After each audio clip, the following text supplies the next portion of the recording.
ең бірінші денсаулығым үшін келдім. Менде мынау көзден жаңағы проблема болды. Ең бірінші мынау өнімді қабылдағанда менің жаңағы давлением түсті ең бірінші.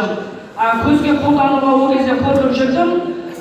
Давлением түскеннен кейін қорқпай көзге қабылдадым. Менің көзімде жаңағы мынау Ташкентте, Алматыдағы Аспандияровта да, Москвадағы емханада да, мынау Корея елінде де барып ем қабылдадым.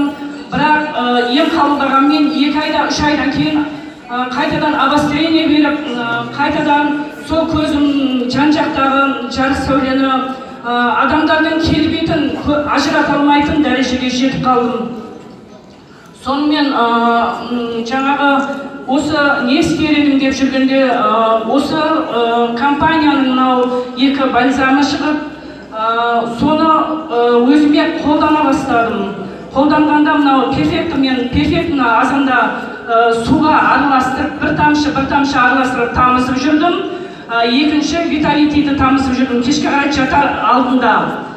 Менде көздегі сонда диагнозды барлық емхана таппай, ең соңында Алматыдағы Международный центр охраны зрения деген Тимирязев пен Байтұрсынның бұрышында клиника ашылған, солар тапты. Глазной дноның түрінде киста деген.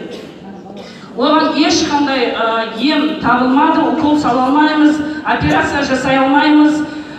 Енді байқап көресіз болашақтағы тірлігіңізді. Егер мүмкіндігіңіз болса, Курбанова деген центр клиника бар, соған барып укол салдыруыңызға болады деді. Онда дағы жалғыз Бектар шүкір. Глазной дноның түрінде киста дейді ғой, ісік біртіндеп өзімен өзі жаңағы жайлап орнына түсе бастады. Қазіргі таңда мұны көріп тұрсыздар, очки кимеймін, жан-жағымдағы адамдарды барлығын ажырата аламын. Құдайға шүкір, тойға да барып, томырға да барып, машинамды да айдап жүрмін.